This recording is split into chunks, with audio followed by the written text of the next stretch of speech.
ફરી એક વખત ઓનલાઈન લેક્ચરમાં આપ સર્વ વિદ્યાર્થીઓનું સ્વાગત છે. દૂર રહીને પણ એન્જોય કરતા હશો. હા, એન્જોય એવું નથી કે રખડપટ્ટી, પ્રવાસો કરવા, મનગમતું જમવું, ભણીને પણ આનંદ કરી શકાય છે. આઈ એમ એન્જોયિંગ. તો તમે પણ બધા એન્જોય કરતા હશો. 10th લેક્ચર ચેપ્ટરનું અને અત્યારે આપણે ચર્ચા કરશું ચલિત ગૂંચળાવાળું ગેલ્વેનોમીટર. વિદ્યુત પરિપથમાં બે ભૌતિક રાશિ અગત્યની આવે. એક વિદ્યુત પ્રવાહ અને બીજું વીજ સ્થિતિમાન અથવા વીજ દબાણ. આ બંને ભૌતિક રાશિઓને માપવા માટે એક સાધન વપરાય છે જેને કહેવાય છે ગેલ્વેનોમીટર. ચોક્કસ એમાં થોડા ફેરફારો કરેલા હોય પછી તે પ્રવાહ માપવા માટે સક્ષમ બને અથવા તો વીજ દબાણ માપવા માટે સક્ષમ બને. પણ બેઝિક યુનિટ જે છે તેને કહેવાય છે ગેલ્વેનોમીટર. અને અહીં વાત છે મૂવિંગ કોઇલ ગેલ્વેનોમીટર. અલગ પ્રકારના ગેલ્વેનોમીટર આવતા હોય એમાંનું મૂવિંગ કોઇલ એટલે કે આમાં કોઇલ ની મૂવમેન્ટ થાય છે એવું આ મીટર છે, જેની એક સાદી રેખાકૃતિ આપણે આકૃતિમાં દર્શાવેલી છે. અહીં બે પોલ છે, નોર્થ પોલ અને સાઉથ પોલ, જે ચુંબકીય ક્ષેત્ર ઉત્પન્ન કરે છે. તો પ્રશ્ન એ ઉભો થાય કે અત્યાર સુધી તો આપણે નોર્થ પોલ સાઉથ પોલમાં સીધી લાઈન કરતા હતા, અહીંયા કેમ વક્ર છે અથવા નળાકાર પ્રકારના શા માટે છે? તો નળાકાર આકારના ધ્રુવો રાખવાથી નળાકાર ધ્રુવો શા માટે? તો કે ત્રિજ્યાવર્તી ચુંબકીય ક્ષેત્ર ચુંબકીય ક્ષેત્ર ઉત્પન્ન કરે છે અને બધું અહીંયા ફોકસ કરે છે, કેન્દ્રિત કરે છે. એટલે આ જે છે ત્રિજ્યાવર્તી છે, રેડિયલ એટલે કે ત્રિજ્યાવર્તી, એટલે નળાકાર ધ્રુવોની જરૂર પડે છે. આવા કદાચ ક્વેશ્ચન પૂછાય ઘણી વખત, હાવ નાનકડો ક્વેશ્ચન હોય પણ ધ્યાનમાં નથી આવતો હોતો એટલે સ્પષ્ટ કરી લઈએ. બીજું, આજે તમને દેખાય છે એસવી લખેલું, એ એક પ્રકારની સ્પ્રિંગ છે, સ્પાઇરલ સ્પ્રિંગ. એ શા માટે હોય છે? તો કે પુનઃસ્થાપક ટોર્ક ઉત્પન્ન કરવા માટે. પુનઃસ્થાપક ટોર્ક માટે. આજે છે એક લોખંડનો નળાકાર છે, તો એ શા માટે?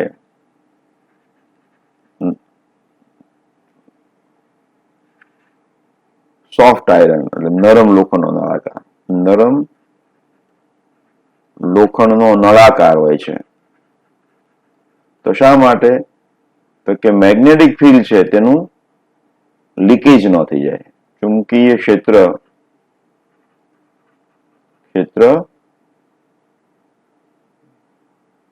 જે જરૂરી વિસ્તાર છે એનાથી બહાર જતું ન હોય, ચુંબકીય ક્ષેત્રને કેન્દ્રિત કરવા માટે.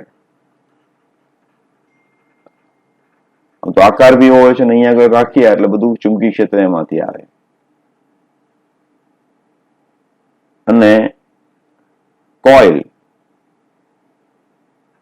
તો કોઇલ તો તેમાં પ્રવાહ વહે, પ્રવાહનું વહન થાય એટલે ટોર્ક ઉત્પન્ન થાય એટલે પ્રવાહ મપાય, એટલા માટે કોઇલ હોય છે. પીવોટ, તો કે પીવોટ ઘર્ષણ રહિત કોણાવર્તન મેળવવા માટે. તો આ એક બેઝિક વસ્તુ આપણે ધ્યાન રાખીએ. દર્શક તો કે કર્ણ માપવા માટે. આ જે વ્યૂ ઉપરથી બતાવેલો છે, ટોપ વ્યૂ બતાવેલો છે, સાઈડમાં જોઈએ ને તો કંઈક આવું હોય છે. થોડું બતાવવા ટ્રાય કરું તમને.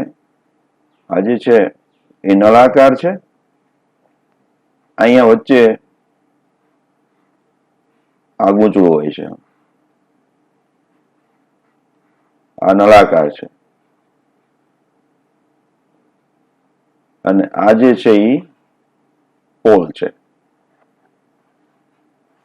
આ રીતે હોય. અહીંયા સ્પાઇરલ સ્પ્રિંગ મૂકેલી હોય, અહીંયા પીવોટ હોય, દર્શક અહીંયા હોય. આ ખાલી સાઈડમાંથી જોઈ તો આવું દેખાય. એટલે અહીંયા આગળ એક કોઇલ છે, કોઇલની અંદર આ નળાકાર છે અને એની ઉપર આ સ્પાઇરલ સ્પ્રિંગ મૂકી હોય જે કોઇલને ફરતી અટકાવે છે.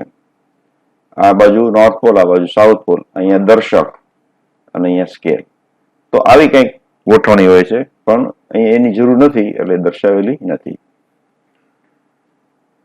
તો જ્યારે પણ પ્રવાહ પસાર કરીએ ત્યારે આપણે જાણીએ છીએ ટોર્ક ઉત્પન્ન થાય. તો વિદ્યુત પ્રવાહ પસાર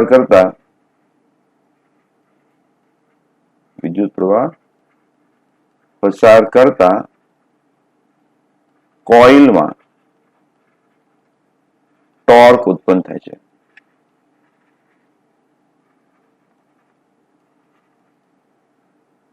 હવે અહીં ચુંબકીય ક્ષેત્ર ત્રિજ્યાવર્તી હોવાથી કોઇલની કોઈ પણ સ્થિતિમાં થીટા 90 ડિગ્રી રહે છે. તેથી ટોર્ક કેવું થશે તો કે BINA, અને હંમેશા મહત્તમ ટોર્ક જ હશે. એટલે આ જે કોઇલ છે એ ફરે એટલે આ જે કોઇલ જે છે, સોરી આ સ્પ્રિંગ છે, સ્પાઇરલ સ્પ્રિંગ. તમે કદાચ ઘડિયાળ જોયું હોય, ચાવીવાળી ઘડિયાળ અથવા ચાવીવાળા રમકડા આવતા, એને ખોલો ને તો ચાવી ભરતો એટલે આવી પ્રકારની સ્પ્રિંગ અંદર હોય. એ ચાવી ભરો એટલે આ નાનું ગૂંચળું બનતું જાય. નાનું ગૂંચળું બોલે કે સ્થિતિ ઉર્જાનો સંગ્રહ થયેલો હોય, એવું તમે જોયેલું હશે.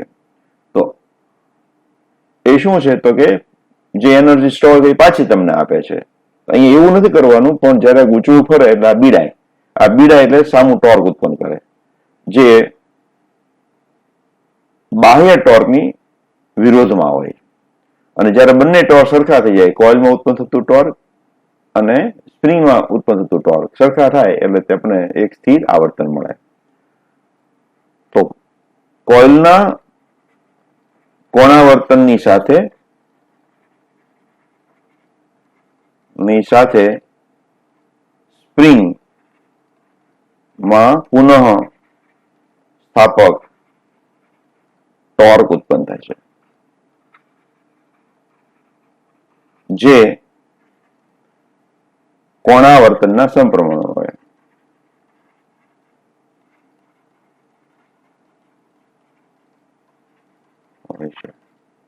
એટલે કે ટોર્ક બરાબર K ફાઈ, જ્યાં K શું છે? ટોર્શનલ કોન્સ્ટન્ટ અથવા વળ અચળાંક છે, અને જેનો એકમ થશે જૂલ પર રેડિયન અથવા જૂલ પર ડિગ્રી. એસઆઈ પદ્ધતિમાં કહેતું હોય તો ફિઝિક્સની અંદર હંમેશા રેડિયનમાં આવતું હોય, પણ આપણે ડિગ્રીમાં કન્વર્ટ કરી શકીએ. જૂલ પર રેડિયન અથવા જૂલ પર ડિગ્રી. જ્યારે K ફાઈ બરાબર BINA થાય ત્યારે સ્થિર કોણાવર્તન મળે છે જે દર્શક અને સ્કેલ પરથી જોઈ શકાય છે. તો આ બંને એકબીજા સરખા થતા હોય તો ફાઈ બરાબર શું થશે? તો કે ફાઈ બરાબર BINA અપોન K અથવા BNA upon K into I. BNA K બધું અચળ છે, તેથી phi is proportional to I. તો જેમ કોણાવર્ત વધારે તેમ પ્રવાહ આપણને વધારે મળે છે. તો આ સિદ્ધાંતનો ઉપયોગ કરીને આપણે પ્રવાહ માપતા હોઈએ છીએ.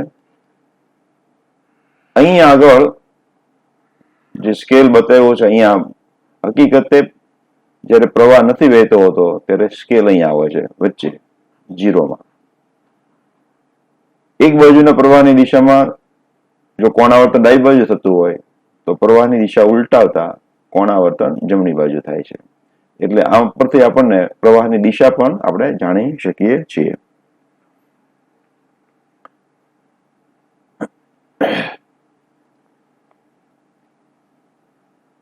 હવે આપણે શરૂઆતમાં કીધું એ મુજબ ગેલ્વેનોનો ઉપયોગ શું? તો કે ગેલ્વેનોમીટરનો ઉપયોગ ક્યાં થાય છે? તો પ્રવાહ માપવા માટે. ગેલ્વેનોમીટર પ્રવાહ માપક તરીકે. તો એને આપણે સમજીએ કે ગેલ્વેનોમીટરનો સીધો ઉપયોગ પ્રવાહ માપવા માટે કેમ કરી શકાતો નથી અને જો કરવું હોય તો શું કરવું જોઈએ એનું સોલ્યુશન. અત્યારે જે હું ડિસ્કસ કરું ટેક્સ્ટમાં ડિટેલ્સમાં નથી આપેલું એટલે તમે ખાસ અહીંયા ધ્યાન રાખજો. ધારો કે મારો આ પરિપથ છે,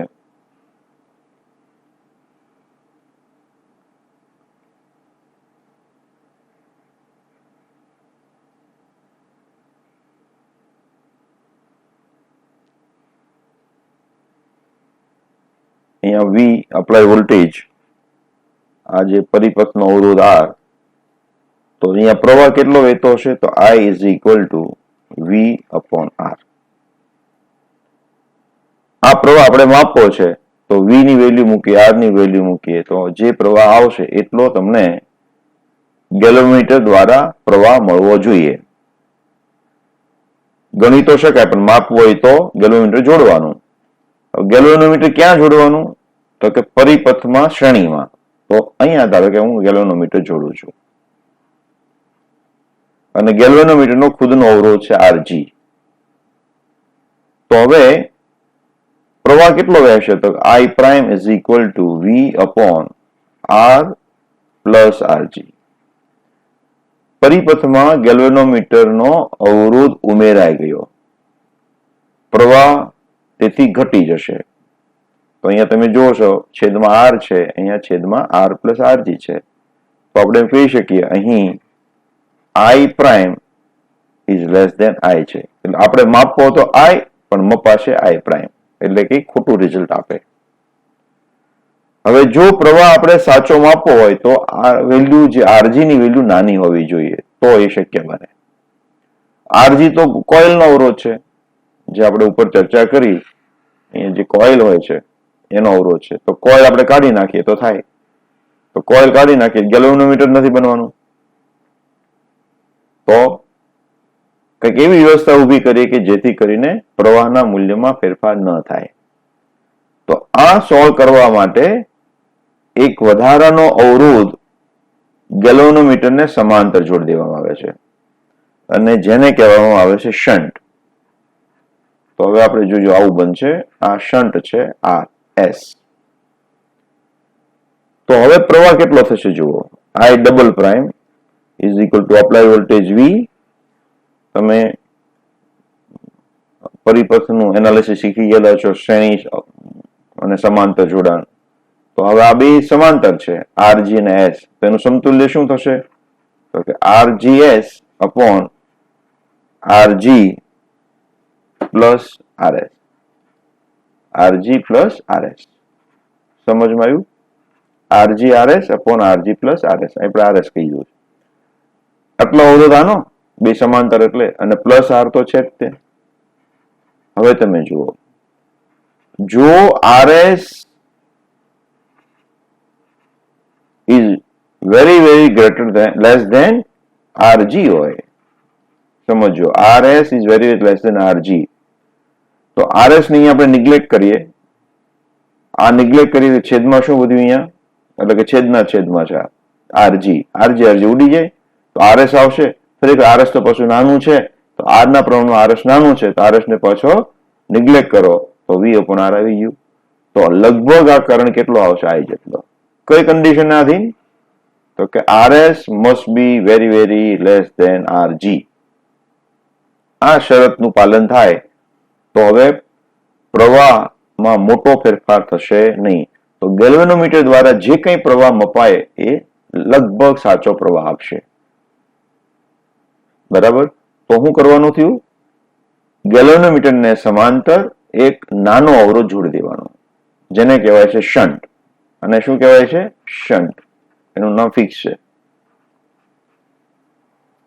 પેલા પ્રવાહ તો V upon R, ગેલ્વેનોમીટર જોડવાથી V upon R plus RG, અને શન્ટ જોડવાથી V upon R plus RG RS upon RG plus RS. RS નાનું છે એટલે નિગ્લેક્ટ કર્યું, RG કેન્સલ થઈ ગયા, તો માત્ર RS વધ્યું. RS પાછું નાનું છે એટલે નિગ્લેક્ટ કર્યું, V upon R તો I છે જ તે. બરાબર. તો આ રીતે શન્ટ જોડવાથી આપણો પ્રોબ્લેમ સોલ્વ થાય. એ સાથે બીજા બી પ્રોબ્લેમ સોલ્વ થાય છે જે ટેક્સ્ટમાં હજુ ડિસ્કસ નથી કરેલા. હવે ધારો કે આપણને ખબર નથી અહીંયા પ્રવાહ કેટલો આવે છે અને ગેલ્વેનોમીટર જોડી દીધું. ગેલ્વેનોમીટર જોડી દઈએ તો ગેલ્વેનોમીટરની પોતાની ક્ષમતા હોય પ્રવાહ માપવાની અને એની કોઇલની. જો આમાંથી પ્રવાહ વધારે પસાર થઈ જાય તો ગેલ્વેનોમીટરની કોઇલને કાયમી નુકસાન થાય, કારણ કે બળી જાય. શા માટે બળી જાય, તો એ પણ આપણે જો પ્રવાહ પસાર થાય તો હીટ ઉત્પન્ન થાય, I2RT ફોર્મ્યુલા મુજબ. આ હીટ આ ગેલ્વેનોમીટરની કોઇલને બાળી દે તો કાયમી માટે ગેલ્વેનોમીટર નકામું થઈ જાય, તો વધારે પ્રવાહ પસાર કરી શકાય નહીં. તો શન્ટ જોડવાથી ફાયદો થઈ ગયો. શન્ટ જોડશું એટલે મોટા ભાગનો પ્રવાહ તો શન્ટમાં છે, કારણ કે શન્ટ નાનો છે અને આ અવરોધ મોટો છે કોનો, ગેલ્વેનોમીટરનો. આ રીતે આપણે કોઇલને પણ બચાવી શકીએ. અને ત્રીજું, ગેલ્વેનોમીટરની પ્રવાહ માપવાની ક્ષમતા વધી જશે. કઈ રીતે, તો કે ધારો કે અહીંયા આગળ આની ક્ષમતા 1 મિલી એમ્પિયરની હતી અને અહીંયા પ્રવાહ આવ્યો 10 મિલી એમ્પિયર, તો હવે આ તો માપી નહીં શકે. તો શન્ટ જોડવાથી શું થશે, 10 મિલી એમ્પિયર માંથી 1 મિલી એમ્પિયર આ બાજુ જશે અને 9 મિલી એમ્પિયર અહીંયા જશે. સમજો, 1 મિલી એમ્પિયર અહીંયા જશે અને 9 મિલી એમ્પિયર અહીંયા જશે. હવે આ જે સ્કેલ અહીંયા હતો ગેલ્વેનોમીટરનો, તો ત્યાં આગળ એમ હતું 0.1, 0.2, 0.3 અને છેક હતું 1 થી વધારે મપાતું નહોતું. તો કઈ વાંધો નહીં, અહીંયા આગળ 1 આવ્યો એનો અર્થ 9 ક્યાં જતો રહ્યો છે, શન્ટમાંથી. તો ખરેખર કેટલો 1 કોને કહેવાનું, તો કે 10 કહી દેવાનું. એટલે હવે જો તમે તમારી રેન્જને 10 વડે મલ્ટીપલ કરી દો એટલો પ્રવાહ મપાણો કહેવાય. સમજમાં આવ્યું? અહીંયા પ્રવાહ આવે છે 10 મિલી એમ્પિયર, 1 મિલી એમ્પિયર અહીંયા ગયો, 9 અહીંયા ગયો. તો આપણે તો ઉપર ખાલી સ્કેલ છે એ સ્કેલ મોટો કરી નાખવાનો. આ જે સ્કેલ અહીંયા લખેલો હોય સ્કેલ, અહીંયા પેલા 0.1 હતું, 0.2, 0.3, 0.4, એની બદલે શું કરી દેવાનું 1, 2, 3, 4, 5, 6. પ્રવાહ પછી ભલે કોઇલમાંથી પસાર થાય બહારથી થાય, આપણે માપવાનું કામ હતું તો કામ થઈ ગયું. તો આવી રીતે રેન્જ આપણે વધારી શકીએ છીએ. તો શન્ટ જોડવાથી 3 ક્રમ થયા. એક તો પ્રવાહ જે બદલાતો નથી બદલાતો, બીજું કોઇલ બળવાની શક્યતા હતી નથી બળવાની હવે, અને ત્રીજું રેન્જ આપણે વધારી શકીએ છીએ. તો આ રીતે શન્ટનો ઉપયોગ છે. હવે ગમે એવો શન્ટ ન ચાલે, શન્ટ હોય તો એનો ફિક્સ હોવો જોઈએ. ગમે એવો શન્ટ જોડવાથી પ્રવાહ કાંઈ વધારે રેન્જ વધારી શકાય નહીં. તો આપણે શન્ટની ફોર્મ્યુલા લઈ આવીએ. તો અહીંયા પ્રવાહ ધારો કે કયો આવે છે, I. અહીંયા ગેલ્વેનોમીટર છે અને ગેલ્વેનોમીટરનો અવરોધ કેટલો છે, તો કે RG. હવે આની માપવાની ક્ષમતા કેટલી છે, IG. તો બાકીનો ક્યાં જોવો જોઈએ, શન્ટમાંથી જોવો જોઈએ. Yes, RS. સોરી, અહીં સ્મોલ આપણે આર કીધું છે તો સ્મોલ આર એસ લખીશ, સ્મોલ આર એસ. તો આગળનો પ્રવાહ ક્યાં આટલો આવશે? I minus IG. બરાબર. આપણે ફોર્મ્યુલા કોની જોવે છે? આર એસ ની.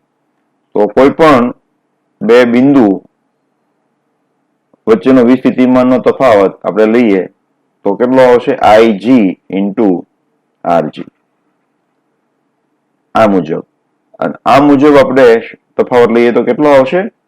આઈ minus IG into R S. અને બંને પોઈન્ટ તો સરખા છે, એટલે બે સ્થિતિમાન સરખા હશે. બરાબર છે. તો આપણે લખીએ કે જી ને સમાંતર વિસ્થિતિમાન એટલું જ કોનું છે? આર એસ ને સમાંતર વિસ્થિતિમાન. તો આના ઉપરથી આપણે મળે R S is equal to I G upon I minus IG into R G. તો આટલી વેલ્યુનો ક્ષણ જોડવાથી આપણે આઈ જેટલો પ્રવાહ માપી શકીએ. ઉદાહરણ તરીકે લઈ લઈએ. ધારો કે આરજી બરાબર 100 ઓહ્મ છે. પ્રવાહ આપણે માપવો છે 100 મિલી એમ્પિયર. માપવાની ક્ષમતા કેટલી હતી? તો કે 1 મિલી એમ્પિયર. તો ક્ષણ કેટલો જોશે? તો આપણે R S equal to I G 1 milli ampere એટલે 1 into 10⁻³ divide by 100 -1 into 10⁻³ into R G એટલે કે 100. કેન્સલ થઈ જશે તો કે 100 upon 99. તો ઓલમોસ્ટ યુ ગેટ 1 ઓહ્મ. તો 1 ઓહ્મનો શન્ટ અહીંયા જોડી દઈએ તો પહેલા માપવાની ક્ષમતા કેટલી હતી? 1 મિલી એમ્પિયરની. હવે કેટલી માપી શકશે? 100 મિલી એમ્પિયર. તો આ રીતે આપણે શન્ટ જોડવાથી રેન્જ વધારી શકીએ છીએ.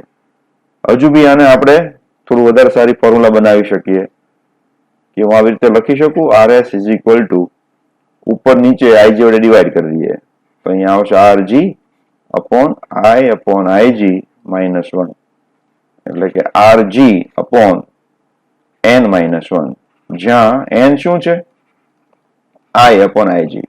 આઈજી એટલે પ્રવાહ માપવાની ગેલ્વેનોની ક્ષમતા, આઈ એટલે જેટલો પ્રવાહ માપવો છે તે, આઈ અપોન આઈજી. n ગણી રેન્જ વધારીશ. બીજું એવું કહે n ટાઈમ્સ n ગણી રેન્જ વધારવા માટે જરૂરી શન્ટ કેટલો હશે? તો આરજી અપોન n-1. તો અહીંયા તમે જો ડાયરેક્ટ ફોર્મ્યુલા યુઝ કરી. આરજી એટલે કેટલા? તો કે 100. આઈ કેટલું હતું? આઈ અહીંયા તો કે 100. આઈજી કેટલું છે? 1. તો n કેટલું આવ્યું? 100. 100 ઓછા 1 એટલે 99 આવી ગયું એનું. તો આ ફોર્મ્યુલા વાપરથી આપણે સ્પીડમાં થોડો વધારો કરી શકીએ. કેટલા ગણી રેન્જ વધે? 100 ગણી. 1 મિલી એમ્પિયર હતું, કેટલી કરી? 100. 100 ગણી વધારી તો 100 ઓછા 1 એટલે કે 99. 99 તમે 100 લેવો તો વાંધો આવે નહીં, એટલે કે લગભગ 1 ઓહ્મ આવશે. તો આ રીતે આપણે ઝડપથી ગણતરી કરી શકીએ. ફરી વખત એક વાર કહી દઉં કે અહીંયા આગળ પ્રવાહ મારે આવે છે આઈ, ગેલ્વેનોમીટર કેટલો અલાઉ કરશે? આઈજી. તો બાકીનો ક્યાં જોવો જોઈએ? શન્ટમાંથી. હવે આ બે બિંદુના વિસ્થિતિમાન હું લઉં અને આ બે બિંદુના સ્થિતિમાન લઉં, એ સરખા આવશે કારણ કે આ બે બિંદુ એક જ છે. તો વિસ્થિતિમાનનો તફાવત સમાનની સિદ્ધાંતનો ઉપયોગ કરીને આપણે ફોર્મ્યુલા લાવીએ R S equal to I G પણ I minus IG into R G. એને વધુ રીઅરેન્જ કરીએ તો વધુ સારી નાની ફોર્મ્યુલા બની જાય. તો n ગણી રેન્જ વધારવા માટે એટલા શન્ટની જરૂર પડે. ટૂંકમાં એટલું થયું. અને શન્ટ જોડ્યા પછી અવરોધ કેટલો થાય આખા મીટરનો? તો એ બંને n માં ભાગનો. કેટલામાં ભાગનો બની જાય? n માં ભાગનો. પ્રવાહ n ગણો વધે, અવરોધ n માં ભાગનો થઈ જાય. ફરી વાર, પ્રવાહ કેટલો ગણો વધે? n ગણો. તો અવરોધ કેટલો થઈ જાય? n માં ભાગનો થઈ જાય.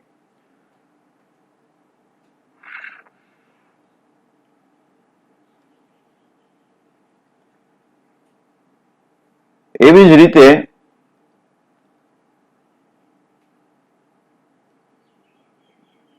ગેલ્વેનોમીટરનો વોલ્ટમીટર તરીકે ઉપયોગ.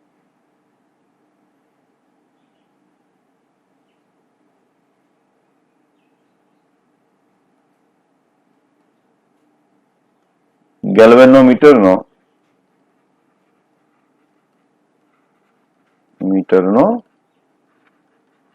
વોલ્ટમીટર તરીકે ઉપયોગ. તો જો ગેલ્વેનોમીટરનો વોલ્ટમીટર તરીકે ઉપયોગ કરવો હોય તો ગેલ્વેનોમીટર કઈ રીતે જોડવું પડે? સમાંતર. તો ધારો કે અહીંયા એક પરિપથ છે અને મારે કોઈ વોલ્ટ માપવા છે આને સમાંતર, તો અહીંયા આગળ ગેલ્વેનોમીટર જોડવું પડે, જેનો અવરોધ કેટલો છે? આરજી. આખો ધારો કે અવરોધ આર છે. જેવો અવરોધ જોડીએ તો સમતુલ્ય અવરોધ ઘટી જાય.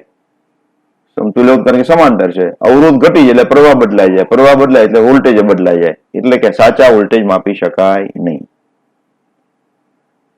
પેલામાં સાચા પ્રવાહ નહોતા માપી શકાતા, અહીંયા સાચા વોલ્ટેજ માપી શકાય નહીં. તો અવરોધમાં ફેરફાર થવો જોઈએ નહીં. અને બીજું, અહીંયા જે પ્રવાહ આવે છે બે ભાગમાં વહેંચાય, અહીંયા બી આવે ને અહીંયા બી આવે. આપણે જે માપવાનું છે આર નો પ્રવાહ ગુણ્યા આર માપવું છે, એટલે કે આર નો પ્રવાહ બહુ બદલાવવો જોઈએ નહીં, તો સાચો જવાબ આવે. આર માંથી પસાર થતો પ્રવાહ બદલાવવો જોઈએ નહીં, તો સાચા વોલ્ટેજ આપે. કે વોલ્ટેજ ઇક્વલ ટુ શું છે? આ યાર. તો પ્રવાહ બદલાઈ જાય તો વોલ્ટેજ બદલાઈ જવાના છે. તો એવું ન થાય તો અહીંયા મેક્સિમમ પ્રવાહ આવવો જોઈએ અને અહીંયા મિનિમમ જવો જોઈએ. તો આને ઓછો કરવો હોય તો શું કરવું જોઈએ? અહીંયા એક વધારાનો અવરોધ જોડવો જોઈએ, જેને આપણે આરએસ કહીએ. અવરોધ એવો જોડવો જોઈએ કે ઓછામાં ઓછો પ્રવાહ અહીંયા આવે, વધુ પ્રવાહ અહીંયા જતો રહે. તો આરએસ કેટલો હોવો જોઈએ એની આપણે ગણતરી કરવાની છે. ફરીવાર કહું કે મારે વોલ્ટેજ માપવાના છે. વોલ્ટેજ એટલે શું થાય? આર. આર એટલે આર, આમાંથી વહેતો પ્રવાહ. જેવું ગેલ્વેનોમીટર જોડવું એટલે પ્રવાહના બે ભાગ થાય. પ્રવાહના બે ભાગ થાય એટલે આઈ બદલાઈ જાય. આઈ બદલાય એટલે વોલ્ટેજ બદલાઈ જાય. એ આપણે બદલાવા દેવો નથી. અને બીજું, અવરોધ જોડવાથી પરિપથનો અવરોધ બદલાય એટલે પણ પાછો પ્રવાહ બદલાય. તો એવું કંઈ ન થાય એ માટે એક અહીંયા અવરોધ જોડવાથી આપણે આ પ્રોબ્લેમ સોલ્વ કરી શકીએ. તો ધારો કે મારે વી વોલ્ટેજ માપવા છે, તો આ બે બિંદુ છે, એની વચ્ચેના વોલ્ટેજ કેટલા છે? તો કે વી. ઈ આપણે માપવા છે, એટલે આ બે બિંદુ. તો મારે અહીંયા ગેલ્વેનોમીટર જોડવાનું કીધું. યસ, આ ગેલ્વેનોમીટર છે. એનો અવરોધ કેટલો છે? તો કે આરજી. તો હું આરજી બાજુમાં બતાવી દઉં છું. અને વધારાનો આ જોડવાનો આરએસ. તો આ આરએસ. તો મને વી મળે. ખબર પડી? તો આ પ્રવાહ કેટલો હશે? તો ગેલ્વેનની ક્ષમતા જેટલો, એનાથી વધારે પ્રવાહ આપી શકાય નહીં, એટલે આઈજી. તો કે વી બરાબર વોલ્ટેજ લો આપણે કિર્ચોફનો યુઝ કરીએ તો I G R G plus I G R S. તો આરએસ બરાબર શું આવી જશે? V upon I G minus R G. તો આટલો અવરોધ જોડવાથી આપણે આ વોલ્ટેજ માપી શકીએ. ઉદાહરણ તરીકે લઈ લઈએ હવે કે V is equal two 10 volt છે, IG 100 મિલી એમ્પિયર છે. તો અને RG 100 ઓહ્મ. તો RS કેટલો હોવો જોઈએ? તો કિંમત અહીંયા આપણે મૂકી દઈએ. તો એ આવશે V એટલે 10 ડિવાઈડ બાય IG એટલે કે 100 into 10⁻³ minus 100. તો કિંમત મૂકીએ તો this is cancel. 1000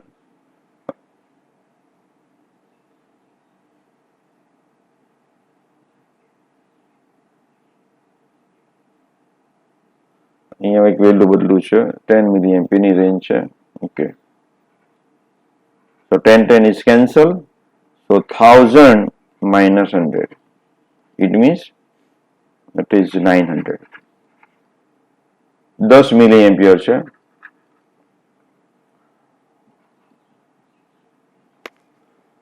तो 10/10 મિલીએમ્પિયર, મિલીએમ્પિયર માઇનસ 3, 10 કેન્સલ, ઉપર ગયેલે પ્લસ 3, 1000 માઇનસ 100. તો આપણી પાસે તો કેટલો શન્ટ સોરી આરે જોડવો પડે? 900 ઓહ્મનો જોડવો પડે. જો અહીં 900 ઓહ્મનો આપણે જોડી દઈએ તો આપણે કેટલા વોલ્ટ માપી શકીએ? 10 વોલ્ટ માપી શકીએ. તો આ રીતે જુદી જુદી વોલ્ટેજની રેન્જ માટે જરૂરી આરએસ તમારા બદલાતા જશે. જેમ રેન્જ વધારવી છે એમ તમારે આરએસ વધારે જોડવાનો, અને ઉપર પ્રવાહની રેન્જ વધારવી હશે તો તમારે શન્ટ નાનો કરતો જવાનો. પ્રવાહની રેન્જ વધારવા માટે શન્ટ નાનો કરતો જવાનો, અને વોલ્ટેજની રેન્જ વધારવા માટે આરએસ વધારતો જવાનો. આવું કરવાથી નાની મૂલ્યનો પ્રવાહ માપી શકાય અથવા મોટા મૂલ્યના વોલ્ટેજ માપી શકાય. આમાં પણ આપણે રેન્જ ધારો કે n ટાઈમ્સ મારે વધારવી છે તો આરએસ કેટલો? તો આરએસ વી એટલે શું? n times આઈજીઆરજી. આઈજીઆરજી ને શું કહેવાય? ગેલ્વેનોમીટરની વોલ્ટેજ માપવાની રેન્જ. એનાથી મારે n ગણી કરી નાખવીશ. આઈજીઆરજી ને શું કહેવાય? આનાથી વધારે ગેલ્વેનોમીટર એકલો હોય તો માપી શકે નહીં, પણ મારે માપવા છે એનાથી n ગણા, તો n વડે ગુણી નાખ્યું, divide by I G minus R G. તો આઈજી કેન્સલ, તો આપણી પાસે આવશે n-1 આરજી. તો તમે જો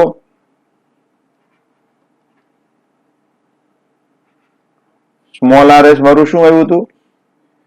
આરજી અપોન n-1, અને કેપિટલ શું આવ્યું? n-1 into R G. એટલે અહીં n-1 ગણો જોવે, અહીં n-1 માં ભાગનો જોવે. આ કેના માટે? એમીટર માટે. આપણે નામ જ આનું નહોતું આપ્યું. યસ. હવે જે પ્રવાહ માપક બની જાય એને કહેવાય એમીટર. જો એમ્પિયરમાં માપે તો મિલી એમ્પિયરમાં માપે તો મિલી એમીટર, અને માઇક્રો એમ્પિયરમાં માપે તો માઇક્રો એમીટર. એમ્પિયરમાં માપે તો એમીટર કહેવાય, મિલી એમ્પિયરમાં માપે તો મિલી એમીટર કહેવાય, અને જો માઇક્રોમાં માપવાનું હોય તો માઇક્રો એમીટર કહેવાય. અહીંયા એવું કઈ નથી, વોલ્ટ મીટર બધા વોલ્ટ મીટર જ છે. તો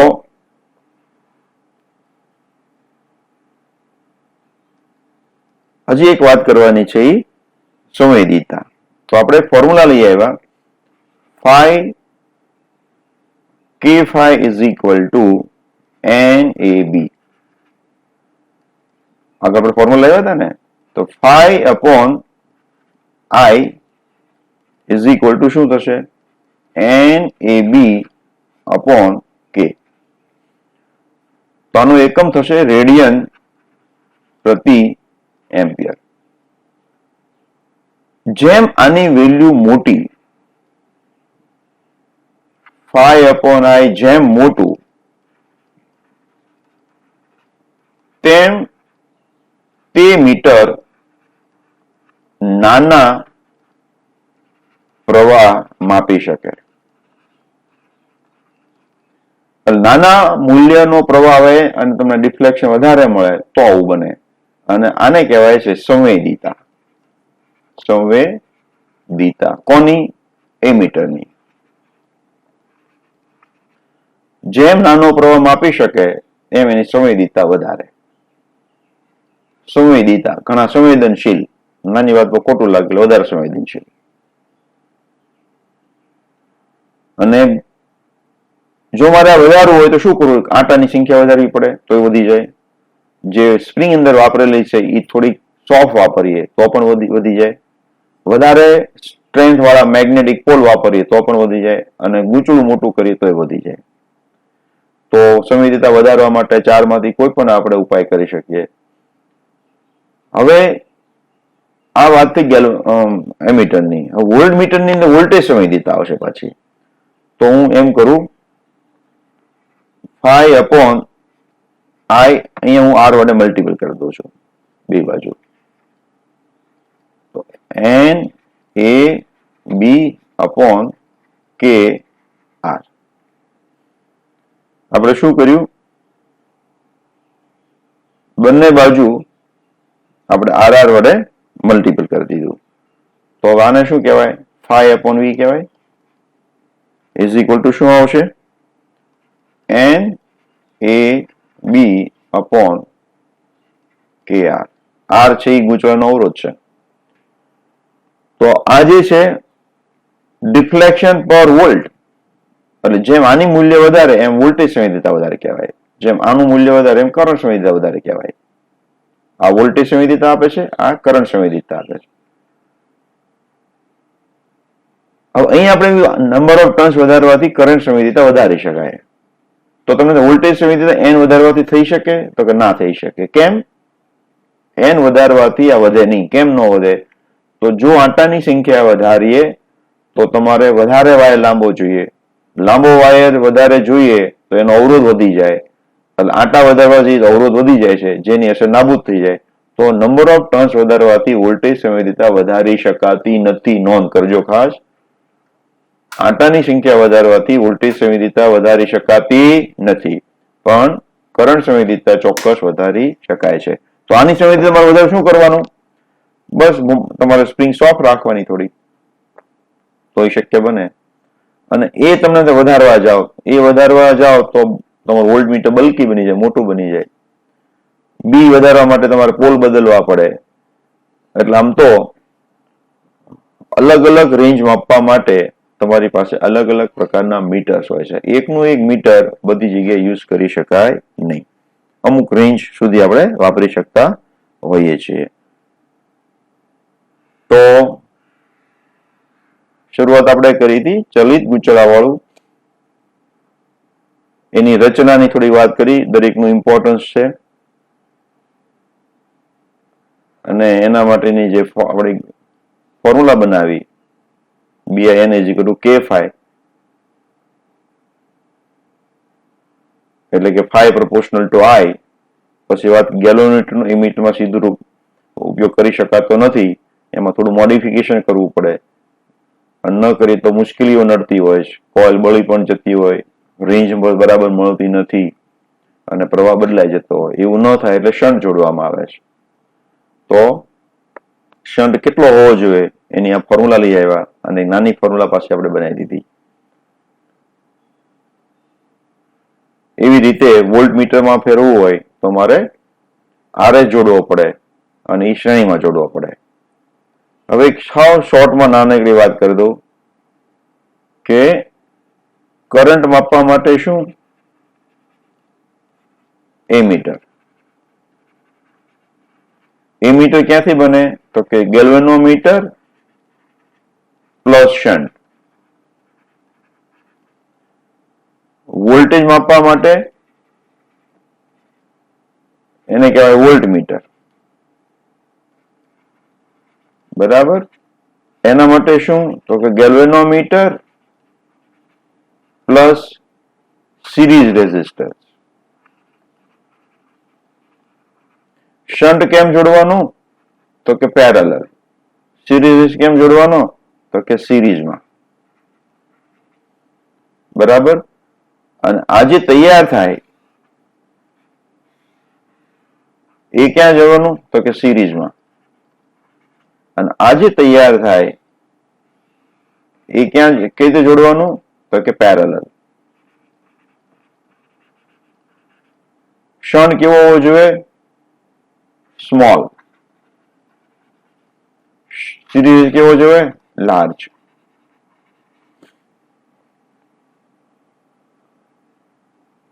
શન્ટની ફોર્મ્યુલા તો કે G upon n-1. અને આની ફોર્મ્યુલા તો કે G into n-1. બરાબર? n ગણી રેન્જ વધારવા માટે. તો આ એક નાનકડું તમારી વાત કરી હતી. તો પરિવાર મિત્રો બરાબર તમે જોતા રહેજો, નોટ બનાવતા જજો. હજુ બી આમ આપણે ડિસ્કશન કરવાનું થશે. બહુ બધા નાના ટ્રિકી ક્વેશ્ચન્સ આવતા હોય છે, જેનું આપણે ડિસ્કસ કરશું. Okay, thank you very much. ફરીવાર તમને રેગ્યુલરલી વિડીયો મળી રહે એટલે યુટ્યુબમાં સબસ્ક્રાઇબ કરી દેજો. જેથી કરીને નોટિફિકેશન મળે એટલે તમે નવો વિડીયો જોઈ શકો. Thank you.